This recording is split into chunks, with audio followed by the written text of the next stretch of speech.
You've likely heard the expression that health is wealth. And unfortunately, throughout my career, I've seen a lot of examples of that, whereby many people, they work so hard, they make tons of money, but they do this at the expense of their health. And then later on, in their later years, work really hard to try to get it back.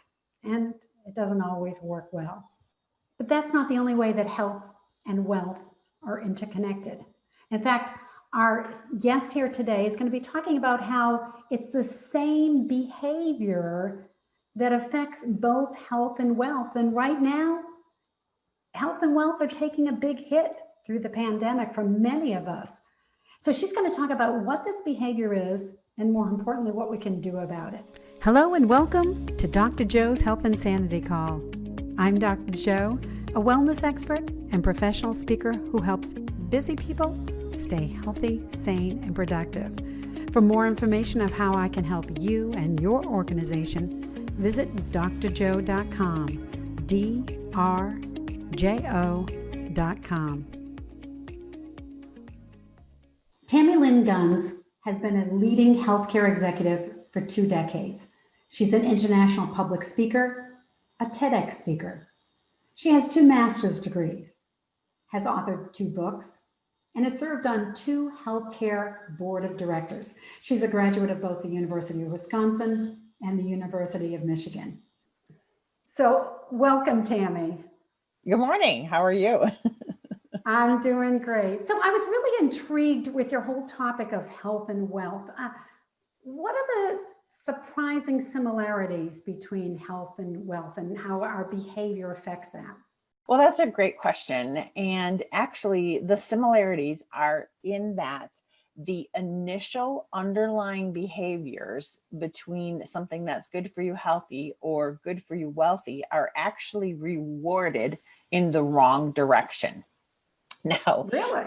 Yes, they're rewarded in the wrong direction. What do I mean by that? Well, let's say that, you were able to hit a lever and immediately a peanut would come out. That's a positive stimulus. You're hitting the lever and then the peanut comes out. Can we make it chocolate? I love chocolate. Okay, we can make it chocolate. So we can hit the lever and a piece of chocolate comes out, right? And so there's a stimulus and a response there. The stimulus is hitting the lever and then you're getting positive rewarded with that chocolate. Right. Well, the thing is with our health, if we are to positively in the minute, right, in the moment to be rewarded, we would choose things that are not perhaps maybe necessarily good for us, things that might have high fat contents or high sugar contents, right? Because we'd be rewarded immediately. Like right now, if you ask me, would I rather have a salad or a brownie? Well, of course, I'd rather have the brownie. Me too, right? Right? Even though the salad's actually better for you. So you're actually quote unquote rewarded in the wrong direction. Well, because that's what we want in the immediate moment. We're not thinking long-term about what our goals are. Yeah. And especially now during this pandemic where many of us are stressed and we're looking for that immediate satisfaction, right? Absolutely. So we're looking for the path of least resistance, right? So if you're there's a lot of stress, a lot of uncertainty with the pandemic, there's job loss, there's people who've gotten sick. So yes, there's a lot of stress going on. And sometimes we will turn to our immediate, path of least resistance for that. And one of the things, actually, the reason that I speak about the surprising similarities between health and wealth behaviors is really because it was highlighted during COVID. Unfortunately with COVID, there were the 2 things that came to light were those that unfortunately would have the worst outcomes from COVID-19 had on average 2.5 underlying health conditions, right? So they were going into the situation not in the strongest position, right? And then you also had the other thing that came about is most Americans did not have savings. And that came to light because a lot of people thought, well, the job unemployment was 3%. So even if I were to quote unquote, unfortunately lose my job right now, I'm sure I can find another one next week, no problem. Right. But with COVID, the jobs weren't there. The jobs stopped abruptly. So therefore people couldn't use their skill set to go out and get another job. So what they ended up doing is then they realized they didn't have the savings to pay their rent or to pay their mortgage or to put food on the table. So the fact that people were not prepared in their health, and then people were not prepared in their wealth, is you look back at why, what were the underlying behaviors that got us to where we are. Wow. Very true. Very true. So, what can we do? Great question, right? We need to be able to solve it. Well, what I say is I always say that you need to be the CEO of your own health and the CEO of your own wealth. And why would I say that? The reason I say that is because a CEO would never fly blind. And a CEO would say that you cannot manage what you do not measure. And so what you're doing is by measuring your incremental behaviors throughout the day or throughout the week, you're able to see, are you on track to doing things that are good for your health or good for your wealth? Because if I were to eat, every time in the moment, I was like, well, I'll choose the chocolate chip cookies. I'll choose the potato chips. I'll choose the brownie. Of course, in the moment, that sounds like, and a good thing to do. Obviously, it's not good for your health. But when you start to track things, that's what I mean by you cannot manage what you do not measure. I actually have a tracking sheet that I do. I do it on a weekly basis. I don't really necessarily do it on a daily basis, but it looks at, did I exercise? How many times did I exercise this week? How many times did I actually take time out for, my own mental well-being? For me, that's usually going on a walk or meditating. For everyone else, it's going to look different, but, maybe they like to sit and read, or what is it that brings you joy or brings you peace, really? Yeah. And so I measure that, because otherwise it's so easy to have weeks and weeks go by and that turn into months, that turn into years, where you're not exercising, you're not doing things that are good for your mental well-being. Whereas I look at it on a weekly basis. I chart whether I took my vitamins, because sometimes I forget to take my vitamins and I'll go, oh, well, no, but I took them 5 out of 7 days. That's pretty good, versus taking them 0 out of 7 days. So what it does is it brings into the light that which is hidden. And which is hidden is truly our behaviors. When you don't measure what you're doing, you're not managing it. Yeah. And that, first of all, I like the way you said, so I took it 5 days, not 7 days, which is pretty good. And that is my philosophy. It is not about being perfect, because unfortunately, I always tell people it's not the cookie that destroys you. It's the cookie that then led to this whole, oh my gosh, I can't believe I had a cookie. I wasn't supposed to eat a cookie. I'm trying to get rid of sugar for the rest of my life. I'm just a failure, the shame and the blame. And then that leads us to the overeating. So it isn't the cookie, it's the mind games. And perfectionism is probably one of the worst things that we can do. So we should get away from, kind of expecting perfection. Good enough sometimes is really all we need to get us towards our goal. So I love that. And you mentioned that you have a weekly checkoff, and I have certain checkoffs right now. I've got a daily checkoff, because I've found, even though I used to give myself a lot of quiet time, lately, like the last 6 or 8 months, I've been spending way too much time on the news and social media and all of that. And so I had to remind myself to get back to what I used to do naturally. And so I use a daily checklist. And I was wondering if that's something you do. And by the way, meditation is the first thing on that. And actually it's meditation plus 1 cup of water, which is a weird kind of combination, but it was just to remind me to have a glass of water right by it. And I paired the two together. And so, I mean, are there times that you have a daily checklist because you really need to remember every single day? And then, no, that's actually, I do actually do it daily. What I'm saying is I look at it over the week though, because I don't want to, right. So when I have my list, it goes from Sunday to Saturday. And on that list are certain things like the behaviors that I want to make sure that I'm tracking, because honestly, if before I had that checklist, it could be like, you can easily get off your path, right? Oh, I don't have time to meditate this morning. Or, and then all of a sudden it's not the next day, and it's not the next day, and it's not the next day, and you're way off your path. Or like you said, people can at the moment right now be really pulled into a lot of the news, and the news can spiral you down into, a bad mood or a sad mood or a depressed mood. Oh my goodness, the job market is terrible, or this is, all these people are dying. So you end up really getting, pulled into something that could spiral you down in a negative direction. And so, yes, I mean, I will mark on my thing every single day, but I won't, like you said, perfectionism you don't want, because I actually am a recovering perfectionist. I was such a perfectionist my whole life. I count myself in there as well. And it's really destructive behavior, because there were times that I thought, well, I can't take these vitamins, because I actually take I take quite a bit of vitamins, because I want to make sure that I'm getting the supplements in. And then I thought, well, if I didn't take them every day, it's too much. And so that's when I relaxed and I said, Tammy, if you take them 4 or 5 days a week, that's better than nothing. Right. And so, and I was getting to the point where I didn't want to track things if I couldn't be perfect at it, which is of course a crazy mind game, and you're spiraling there. So I don't do that. Just with exercise too. Sometimes I just can't fit it in based on my schedule or maybe the weather, because I like to exercise outdoors. And so, again, instead of beating yourself up, oh, I didn't get it in today. It's like, no, you know what? Yeah, maybe this week I only exercised 3 days. So you can sort of do a recount. Again, you can't manage what you don't measure. And so maybe at the end of the week, you go, I got to do better next week. I only exercised 3 days this week instead of my normal 5.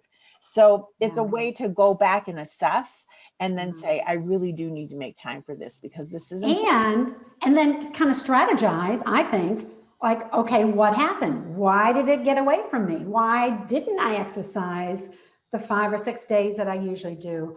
Is it because I got into the news and I really need to get out and walk first? Because when I do it first thing, it's kind of analyzing that. I mean, that's what I do with my clients, is help them to figure out where their stumbling blocks are and find some strategy. I'm sure you do the same thing, right? Absolutely right. Because, you're measuring it for a reason. It's to go back and look and analyze. And the thing is, it's very easy. Like, anytime you have a goal, like if you're at point A and you want to get to point B, it's usually never a straight line. Right. And so that's why you can always reassess and get back. As long as B is your goal and that you keep your eye on the target, you'll get there. But it's when we lose sight of the target. And so it's very easy and like you said, I mean, I think that it's very easy for us, like you said, to, as perfectionists or really anybody, we can get into that shame spiral and, oh, you're not doing this. And why are you always eating those potato chips? That way, like if you look at it over a week, instead of eating the potato chips every day, maybe you just had some on Friday night. Well, so what? That's the 80-20 rule, right? And again, like if you said, I can never have sugar again. Well, believe me, I'm going to go out and buy a whole bag or make a whole batch of, chocolate chip cookies. So it's not the denial. The denial doesn't help. It's looking at it more of an overall management process. Yeah. And also you mentioned specific behaviors, which I think is great, because some people will say, I want to exercise on a regular basis and eat healthy and manage my stress and get good sleep, and those are very broad goals, but they're not specific enough. So on your daily checkoff list, mine as well, I mean, I have specific behaviors as to what I want to do. So I'm sure you do that as well. Let me take a quick break to let you know that this podcast is sponsored by my Better Body program, a 6-step proven process to help you to lose weight and keep it off forever. It's a self-paced online course which you can use alone or combine it with either group or individual coaching. To learn more, go to drjoe.com/betterbody. Stop dwelling about food, exercise, and that number on a scale and start to live your life to its fullest.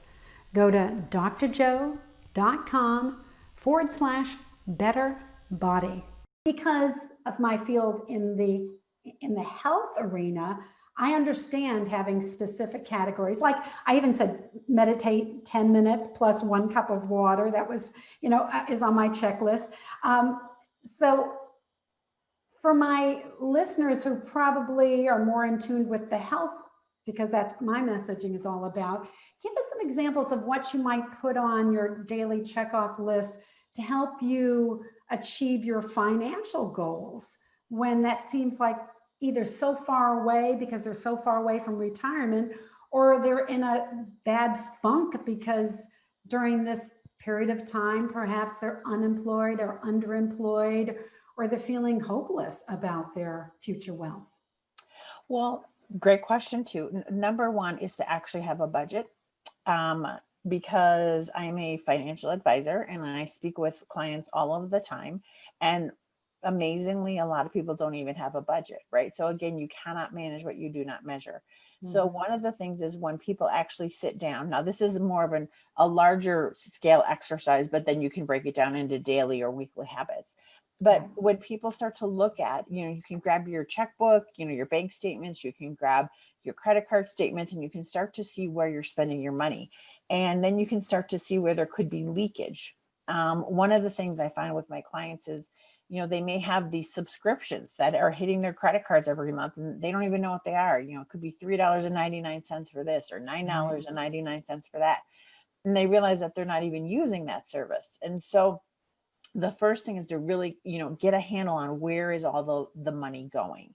And then once you have a true budget for what is my rent or my mortgage, or what is, what do I have to pay for healthcare expenses, or what do I have to pay for all of these categories. And then you can start to see where, I should be paying, X amount, for all of my disposable income, and yet I'm actually paying X plus Y. Where is that plus Y going to? And again, it's just like with the health, it's a reward system. If you were to think that you could never go out to dinner again, well, that might be depressing for people. But if you look at, well, no, I was able to save throughout the week, or we stopped some of these subscriptions, or I stopped spending money, on certain items at the grocery store. Well, then maybe on Friday or Saturday night, you get to go out for dinner, treat yourself. And so it's a matter of, you don't want to have such an end balloon goal that you are miserable in the moment. But I honestly believe it's looking at, I'll do silly little things like, they're really not silly. I used to always love to get my nails done. And so now, I still like to get my nails done, but if I choose that week, or I would get them done every other week, that every other week not to get my nails done, I'll take that $30, $35 and I'll actually either put it in where I could go out to dinner instead, or sometimes I'll put it right into a savings account and I'll look at it and I'll go, yeah, that's what I get excited and I think, okay, I gave up getting my nails done, but now I just saved myself $30 to $35. So it's little things like that, and there's times that when I go shopping and I'll say, oh gosh, I really want that top. And then I'll think, well, do I? And if I don't, if I have some kind of debt, like say some people have student debt, I don't anymore, but let's say you have student debt. Right. Instead of paying $40 for that top, you can go right online and put $40 against your student loan. And then that feels good. So there's little things that you can do to get a hold of your finances. Again, it's really the same with the health. If you cannot manage what you do not measure.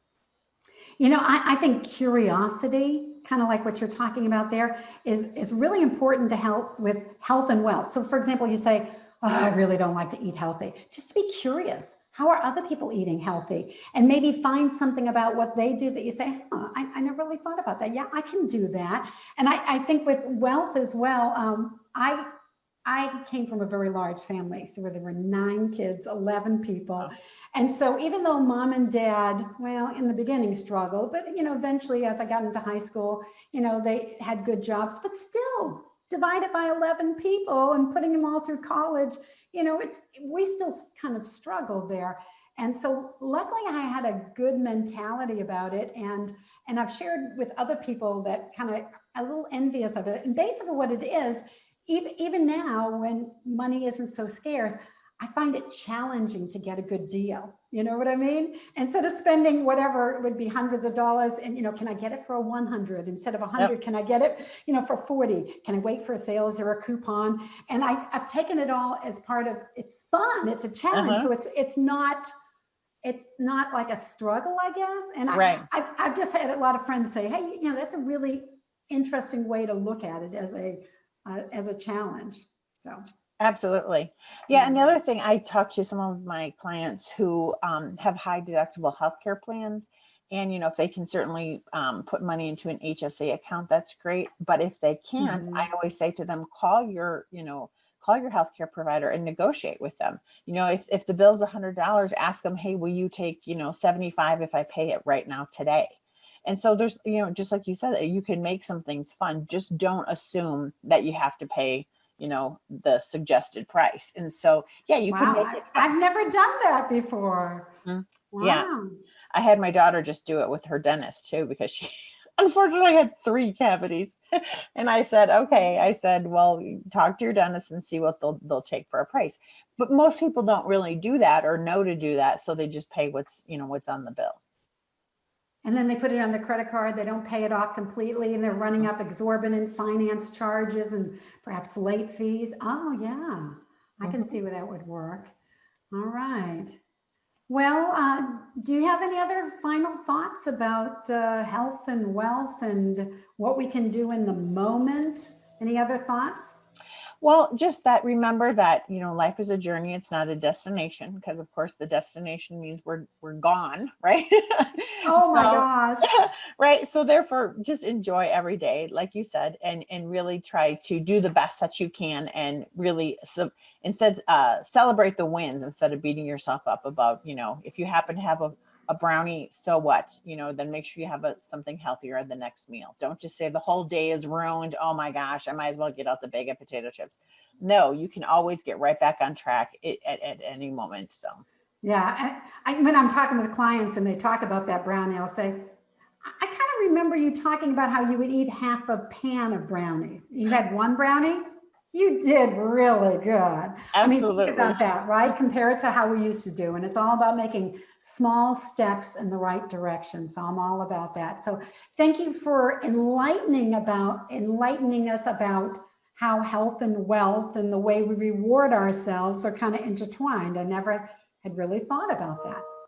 So Tammy, let me ask you, if people want to learn more about you and your services, what's the best way to reach you? It's www.tammylynguns.com. All right.